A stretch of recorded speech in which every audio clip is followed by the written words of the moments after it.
Dear student, good morning all of you. प्रतियोगिता संसार में आप सभी का स्वागत है। आज का हमारा अध्ययन विषय है कृषि भूगोल और इसके अंतर्गत हम अध्ययन करेंगे भारतीय कृषि की समस्याएं। जैसे कि आप सभी को पता है कि जो भारतीय कृषि है वो मानसून का जुआ कहलाता है, यानी कि यहाँ वर्षा की अनिश्चितता है। और इसके साथ साथ ही जो भारतीय कृषक है वह अशिक्षित है ज़्यादातर, और ज़्यादातर भारतीय कृषकों के पास आर्थिक समस्या देखने को मिलती है। और जो भारत के जो धरातली स्वरूप है वो भी लगभग विविधता पाई जाती है उसमें, और उर्वरक क्षमता की भी अलग अलग विविधता है। इसी वजह से यहाँ पर बहुत सारी ही कठिनाइयाँ हैं। तो इन्हीं समस्याओं को अध्ययन करेंगे इसमें हम। तो भारतीय कृषि की जो प्रमुख समस्याएं हैं वो निम्न प्रकार से है।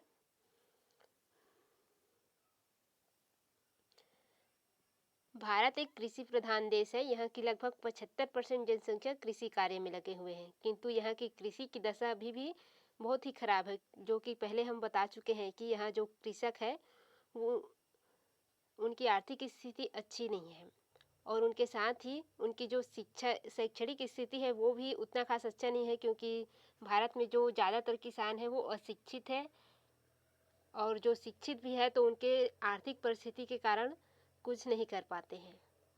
और एक है कि यहाँ की जो मिट्टी है वो सभी तरफ समान नहीं है, कहीं पर उपजाऊ है तो कहीं पर बंजर है तो कहीं पर मरुस्थलीय मिट्टी है। तो धरातली संरचना की वजह से भी यहाँ पर परेशानी है। और जो भाग्यवादिता है, यानी कि उनकी सोच में जो अंतर है, ये भी उनके लिए बहुत सारी परेशानियाँ बना रही हैं। तो इसमें चलिए अध्ययन करना स्टार्ट करते हैं। तो इसमें फर्स्ट टॉपिक है भारतीय कृषक की भाग्यवादिता। आप सभी को पता है कि भारत जो है गांवों का देश है और यह कृषि प्रधान है। तो ज़्यादातर जो कृषक है वो भाग्यवादिता है।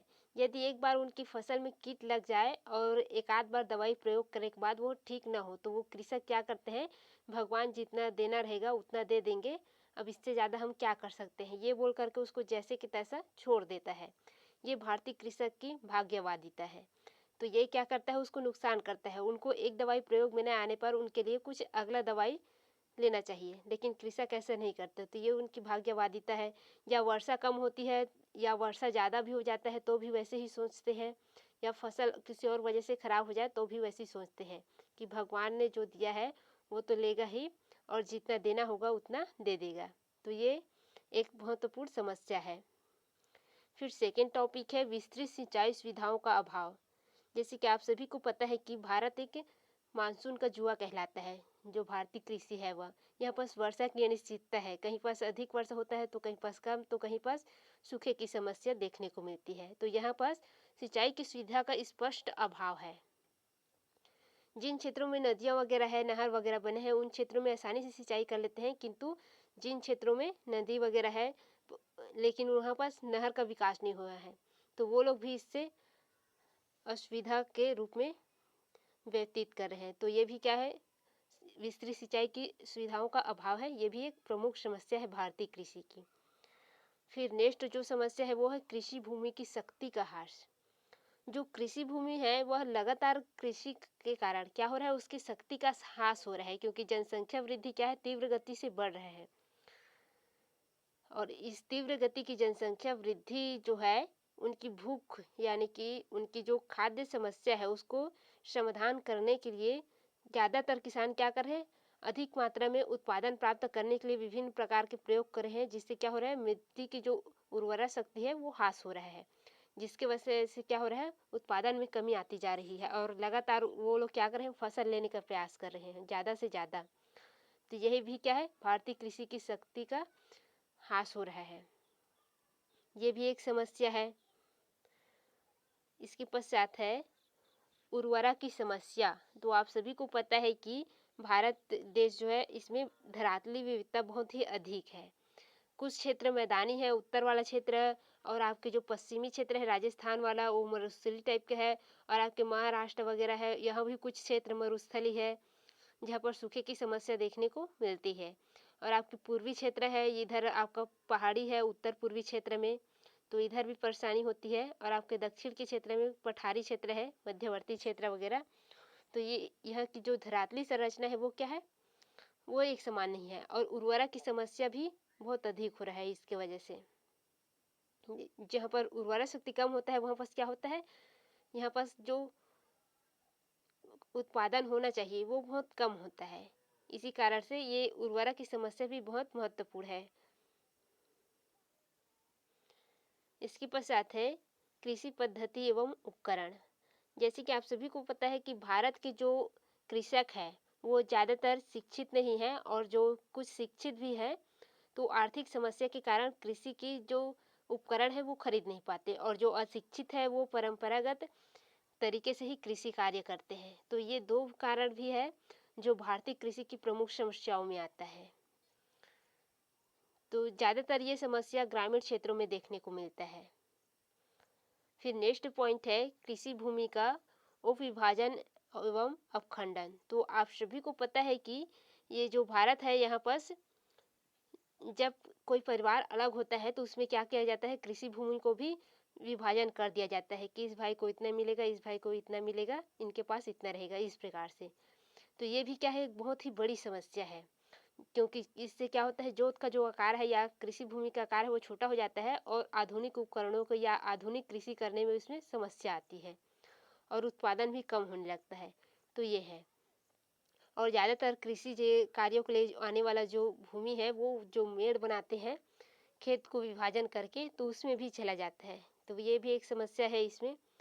फिर है उत्तम बीजों का कम प्रयोग। ये भी भारतीय कृषि की एक समस्या है। भारतीय कृषि की प्रमुख समस्या में उन्नत जो बीज है उसका कम प्रयोग है।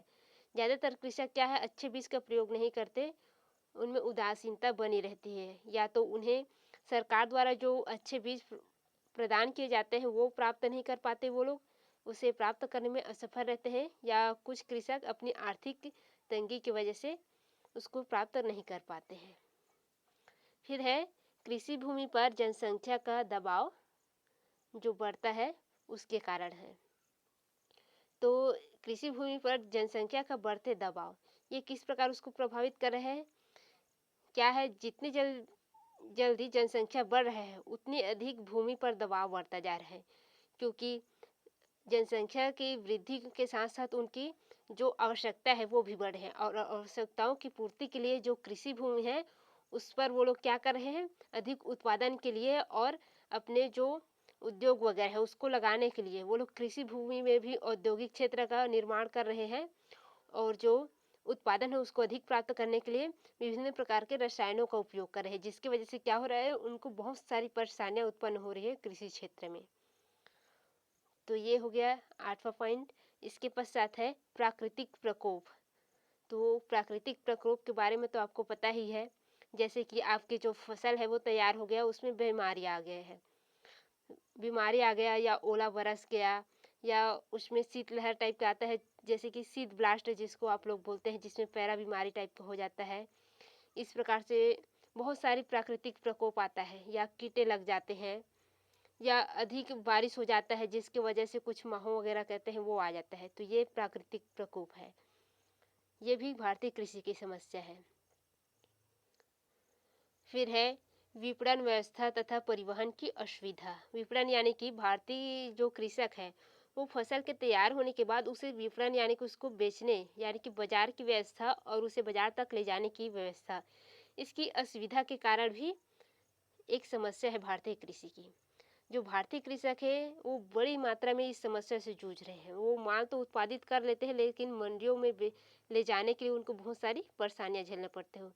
उनको जो परिवहन है वो उचित मात्रा में नहीं मिल पाता, और कभी कभी वो लोग इतने मतलब कि वो हो जाते हैं, विवश हो जाते हैं कि उनको अधिक दाम दे करके परिवहन लाना पड़ता है, और अपने जो उत्पादित माल है उनको मंडियों तक ले जाना पड़ता है। तो ये भी एक समस्या है, परिवहन की असुविधा और विपणन की व्यवस्था न हो पाना।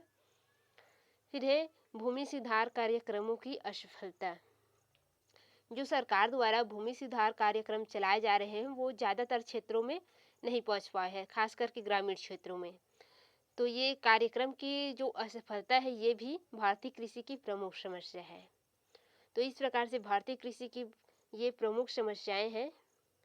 इसका नोट हम इसकी डिस्क्रिप्शन में दे दिए हैं, तो वहाँ से इसका नोट आप प्राप्त कर सकते हैं यदि आपको किसी और टॉपिक पर ऐसी ऑनलाइन क्लास चाहिए तो हमें कमेंट ज़रूर करेंगे। धन्यवाद।